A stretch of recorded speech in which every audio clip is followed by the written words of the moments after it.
Bonjour chers amis, j'espère que vous allez bien. Dans cette vidéo, je vais corriger avec vous un devoir dans lequel on va étudier une suite implicite avec des logarithmes lippériens. Cette vidéo est dédiée aux étudiants deuxième année bac sciences mathématiques. Je vous laisserai l'énoncé de l'exercice en arabe dans la description. Exercice, soit n appartenant à n étoile et fn la fonction définie sur r étoile plus par fn de x égale x plus n facteur 1 plus ln de x. Question 1a, calculer la limite de fn de x quand x tend vers 0 plus et la limite de fn de x quand x tend vers plus l'infini. Question b, montrer que fn est une bijection de r étoile plus vers r. Question 2a, montrer que l'équation fn de x égale 0 admet une solution unique alpha n dans r étoile plus et que 1 sur e au carré inférieur strictement à alpha n inférieur strictement à 1 sur e. Question b, montrer que pour tout x appartenant à l'intervalle ouvert 0, 1 sur e, fn plus 1 de x inférieur strictement à fn de x. Puis en déduire la monotonie de la suite alpha n. Question c, en déduire que la suite alpha n est convergente, puis calculer sa limite. Question d, prouver que la limite quand n tend vers plus l'infini de n facteur 1 sur e moins alpha n est égale à 1 sur e au carré.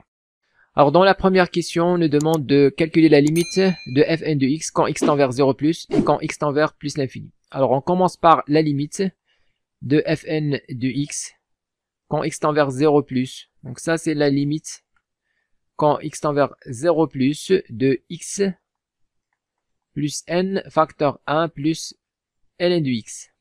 Donc ça c'est égal à. Alors on a x tend vers 0, ln de x tend vers moins l'infini quand x tend vers 0 plus. Et puis n est un entier naturel non nul, donc différent de 0.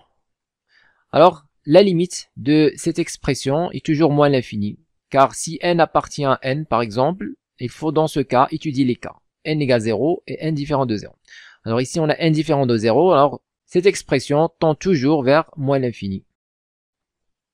Donc ici on a la limite, c'est moins l'infini. On justifie car n est strictement positif, ou bien différent de 0. Donc n différent de 0 est la limite de ln de x quand x tend vers 0 plus est égal à moins l'infini. Alors maintenant, la limite de fn de x quand x tend vers plus l'infini est égal à la limite quand x tend vers plus l'infini de x plus n facteur 1 plus ln de x. Donc ça c'est égal à. Alors x tend vers plus l'infini, ln de x tend vers plus l'infini, et donc tout ça tend vers plus l'infini. Donc ça c'est plus l'infini. On justifie car la limite de ln de x quand x tend vers plus l'infini est égal plus l'infini.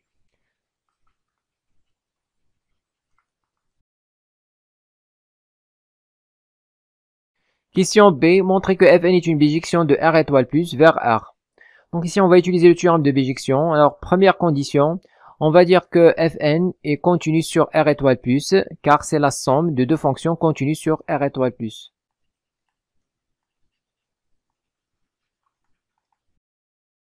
Alors deuxième condition, on va dire que fn est strictement croissante sur r étoile plus en tant que somme de deux fonctions strictement croissantes sur r étoile plus. Donc ici on a la fonction qui est associée à x lui-même, strictement croissante sur r étoile plus. Même chose pour la fonction qui est associée à x ln de x. On a déjà vu dans le cours qu'il est strictement croissante sur r étoile plus. Et donc, la fonction fn, définie par fn de x égale à x plus n facteur 1 plus ln de x, est aussi strictement croissante sur r étoile plus. Sinon, on peut calculer la dérivée et montrer qu'il est strictement positif. Aucun problème.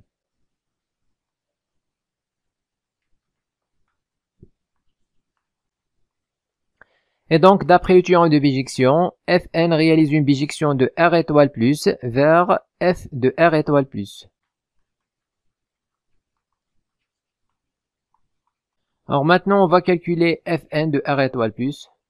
On a fn de r étoile plus est égal à fn de l'intervalle 0 plus est égal à.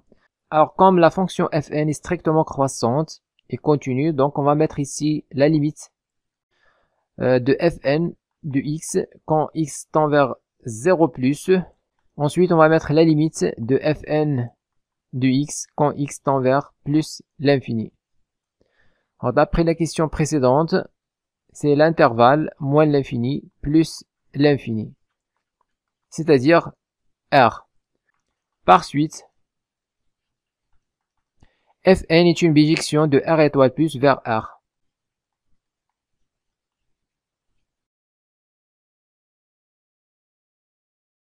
Question de A, montrer que l'équation fn de x égale 0 admet une solution unique alpha n dans R étoile plus et que 1 sur E au carré inférieur strictement à alpha n inférieur strictement à 1 sur E.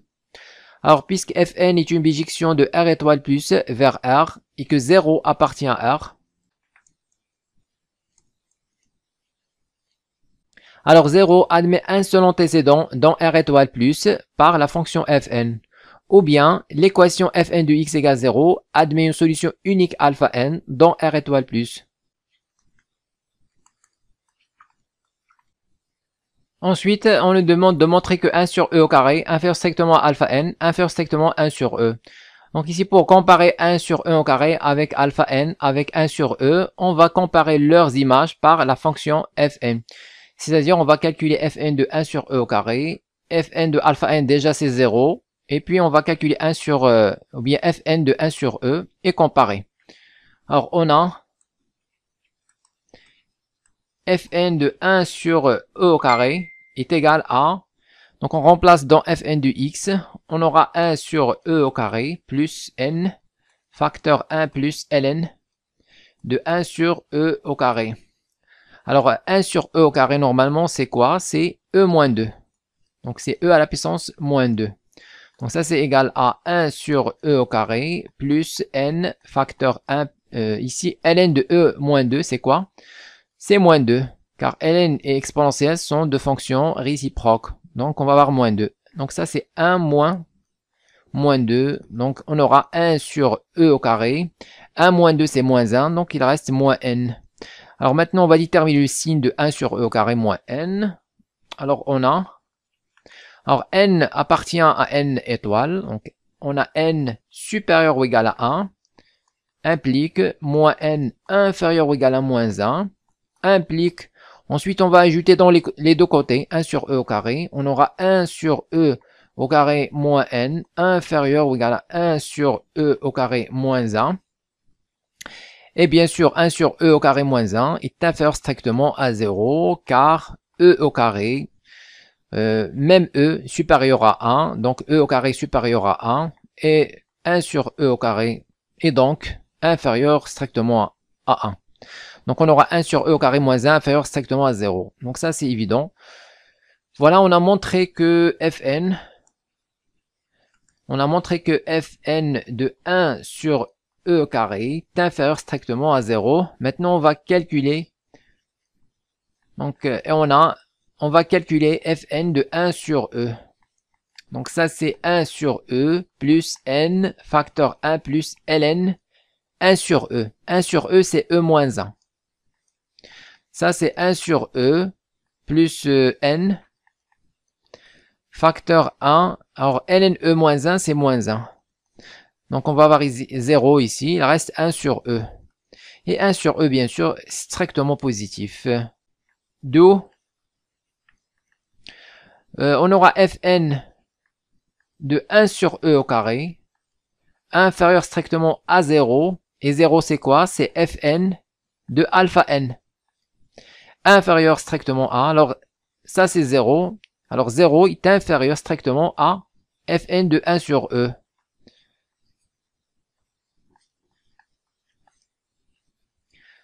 Voilà, donc comme vous voyez ici, on a comparé les images de 1 sur E au carré, alpha n, 1 sur E par la fonction fn. Alors maintenant, on va utiliser le fait que fn est une fonction strictement croissante sur R étoile plus. Alors comme fn est strictement croissante sur R étoile plus, et bien sûr 1 sur E au carré, alpha n et 1 sur E appartient à R étoile plus, alors on aura ici 1 sur E au carré, c'est-à-dire on va éliminer fn. Donc on aura 1 sur E au carré, inférieur strictement à alpha. à alpha n inférieur strictement à 1 sur E. Chose qu'il fallait démontrer. Question B. Montrer que pour tout x appartenant à l'intervalle 0, 1 sur E, fn plus 1 de x inférieur strictement à fn de x. Puis en déduire la monotonie de la suite alpha n. Alors, soit x appartenant à l'intervalle 0, 1 sur E, on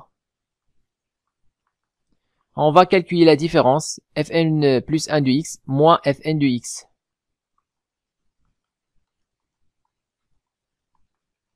Donc ça c'est égal à 1. Alors fn plus 1 de x c'est x plus n plus 1 facteur 1 plus ln de x moins, alors fn de x on remplace par moins x moins n facteur 1 plus ln de x.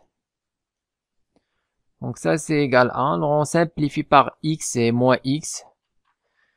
Ici on va développer n facteur 1 plus ln de x plus 1 fois 1 plus ln de x, c'est-à-dire 1 plus ln de x, et moins n facteur 1 plus ln de x.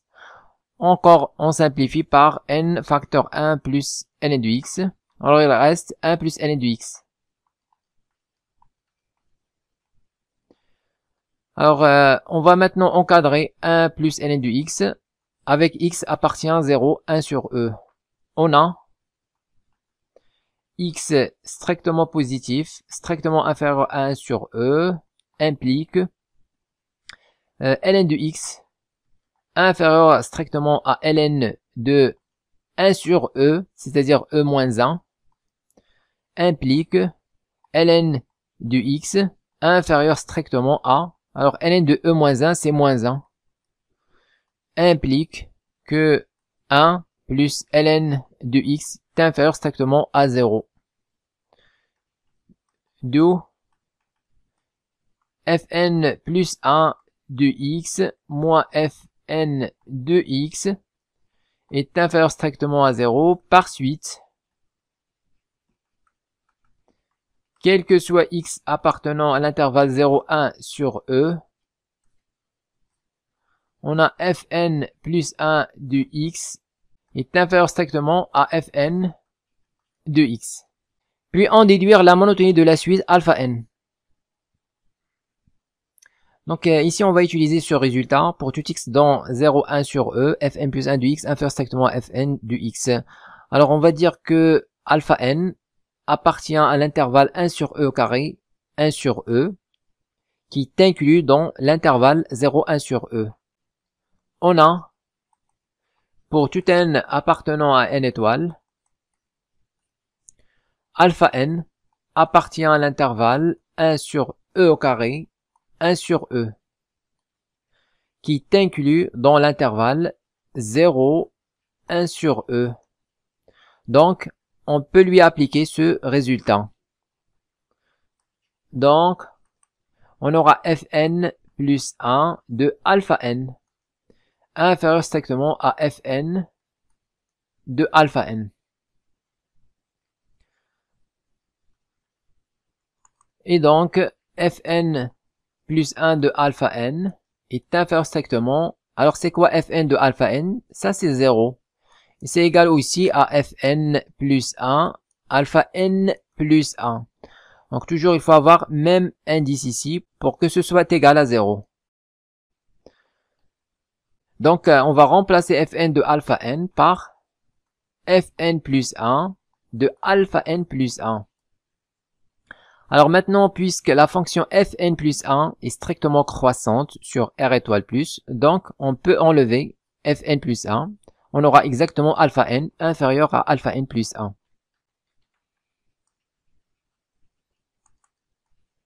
Comme fn plus 1 est strictement croissante sur r étoile plus, alors alpha n inférieur strictement à alpha n plus 1. Par suite,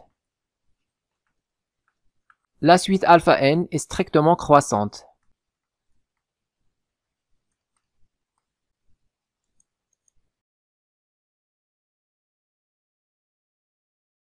Question C, en déduire que la suite alpha n est convergente, puis calculer sa limite. Alors on a déjà montré que la suite alpha n est croissante, et puis on a déjà montré qu'elle est majorée par 1 sur e, donc elle est convergente.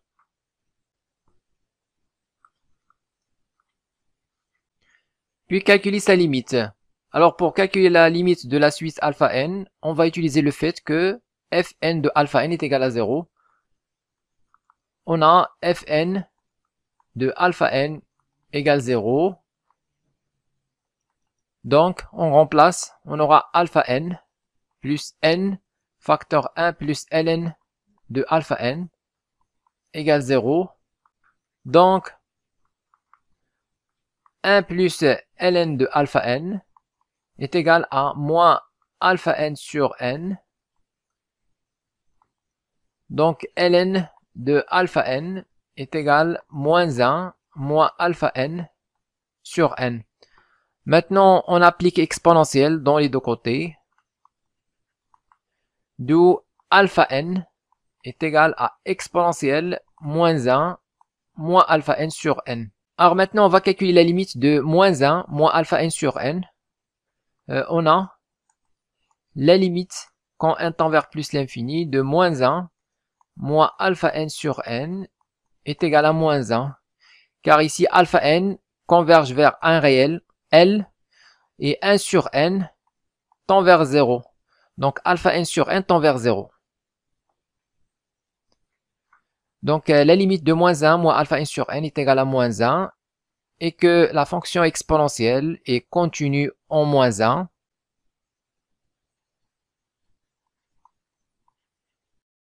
Alors, la limite quand n tend vers plus l'infini de alpha n est égale à e moins 1 égale à 1 sur e. Donc ici on a appliqué la proposition suivante, f est continu en L et que la limite de un est égale à L, alors la limite de f de un est égale à f de L. Voilà, c'est exactement ce qu'on a appliqué ici. On a moins 1 moins alpha n sur n tend vers moins 1 et que la fonction exponentielle est continue en moins 1, alors la limite de exponentielle moins 1 moins alpha n sur n est égale à exponentielle moins 1.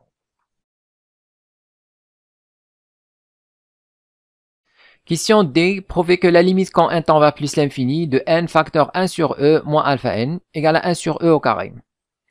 On a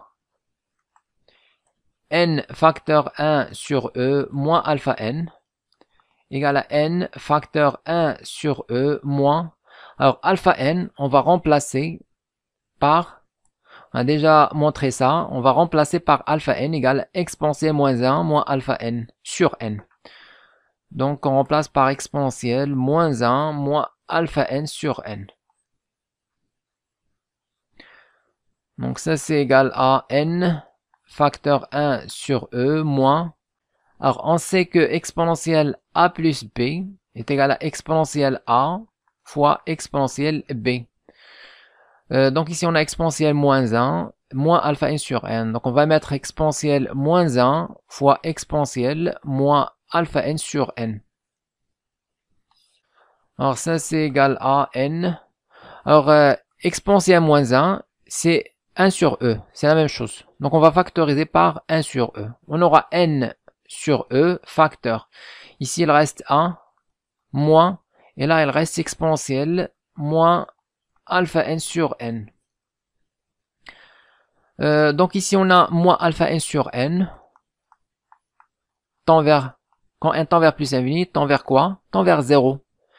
Car 1 sur n tend vers 0 et alpha n tend vers e moins 1. On a déjà montré ça ici. La limite de alpha n c'est e moins 1, c'est 1 sur e. Voilà, donc on va avoir 0 fois e moins 1. Donc moins alpha n sur n tend vers 0. Dans ce cas, on aura exponentielle moins alpha n. Donc exponentielle moins alpha n sur n tend vers quoi? Tend vers exponentielle 0 qui est 1. Donc ici on va avoir 1 moins 1 c'est 0. Et n sur e tend vers plus l'infini. Donc on va avoir 0 fois plus l'infini, c'est format déterminé.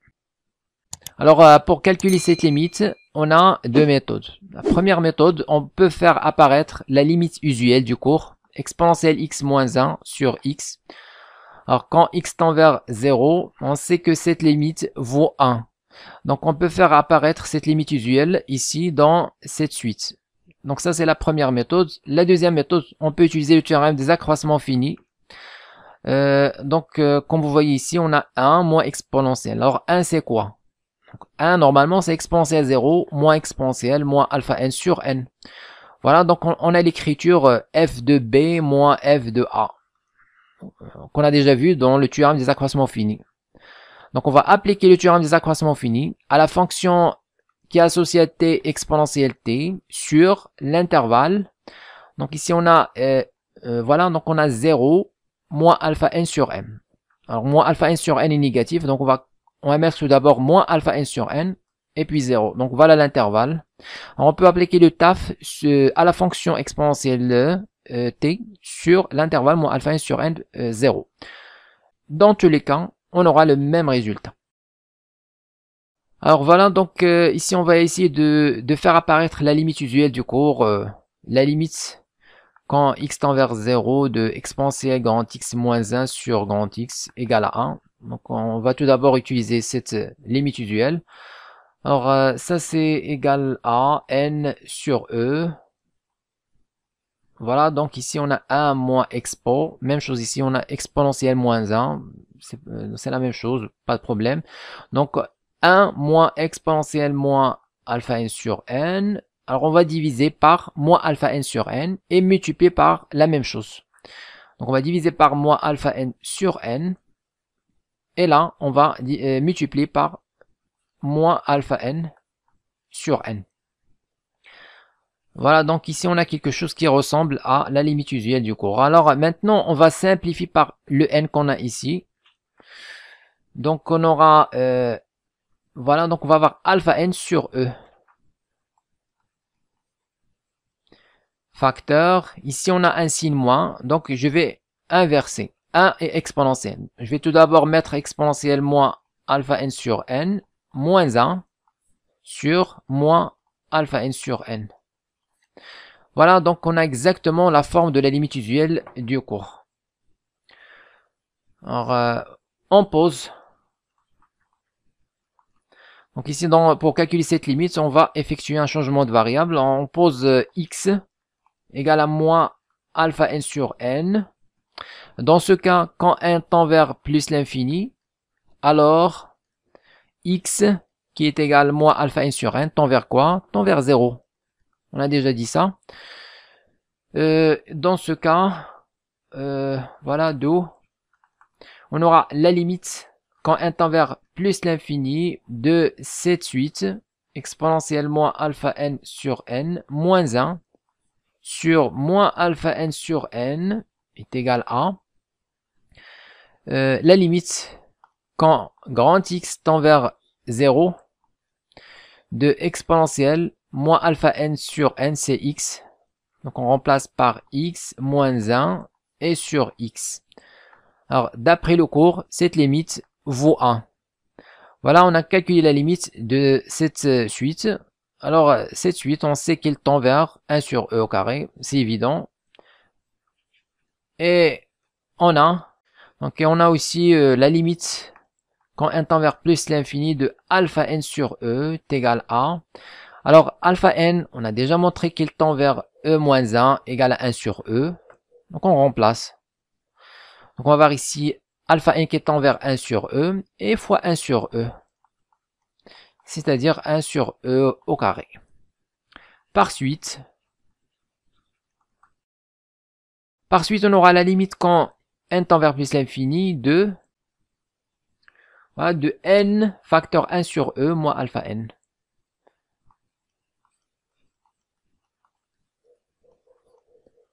Est égal quoi?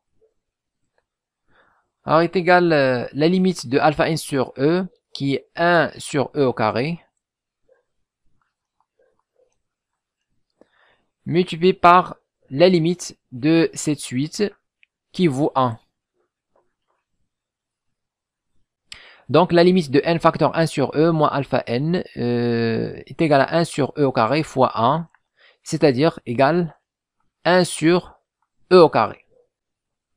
Alors bien sûr on a déjà dit qu'on peut utiliser le théorème des accroissements finis. Alors ici on peut utiliser le théorème des accroissements finis à la fonction exponentielle. Donc on va citer les conditions du théorème des accroissements finis. Alors tout d'abord on va dire que la fonction qui est associée à t, exponentielle t, est continue sur l'intervalle. Donc on va travailler sur l'intervalle ici. Voilà, donc on va travailler sur l'intervalle. Alors 1 normalement c'est exponentielle 0. Donc normalement exponentielle 0 moins exponentielle moins alpha n sur n. Voilà, donc ici on va travailler sur l'intervalle moins alpha n sur n, 0.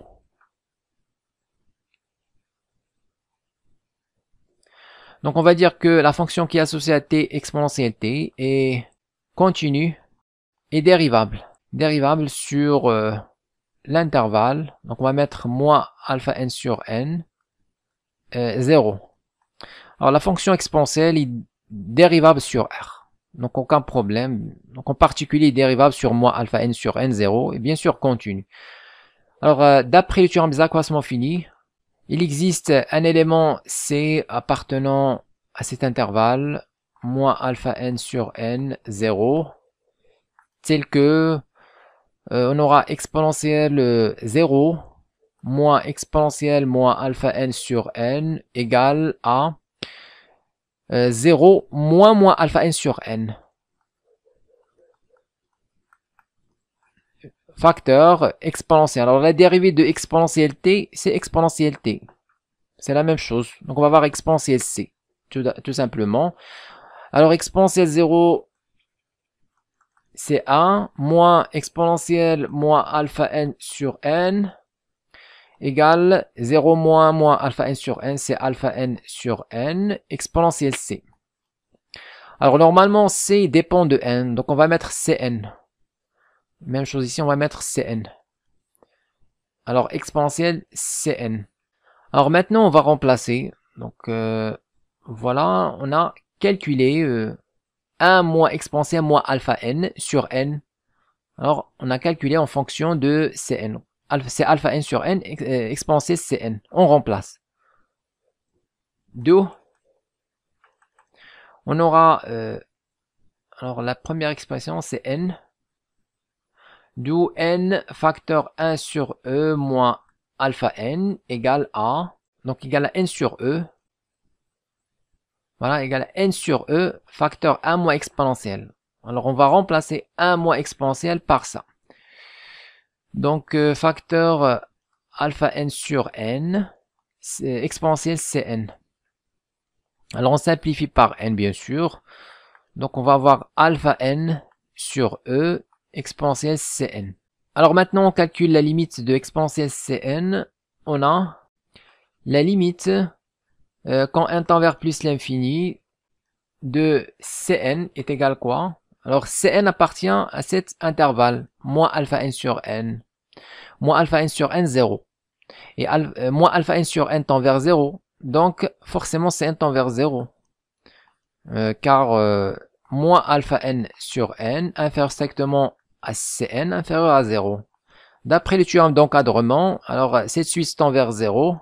Alors il en est de même pour cn. Il tend aussi vers 0. Donc ça c'est évident. Donc la limite de cn est égale à 0 et la fonction exponentielle est continue en 0. Alors la limite quand n tend vers plus l'infini de n facteur 1 sur e moins alpha n égale, alors alpha n sur e tend vers 1 sur e au carré. On a déjà dit que alpha n tend vers 1 sur e, et fois 1 sur e, c'est 1 sur e au carré.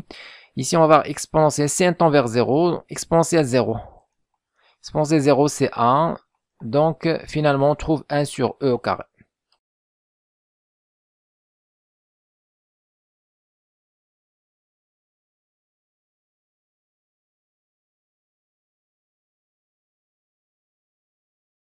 Écrivez-moi vos remarques dans les commentaires et n'oubliez pas de cliquer sur j'aime si vous appréciez notre contenu et de s'abonner à notre chaîne YouTube. C'est absolument gratuit pour recevoir de nouvelles vidéos.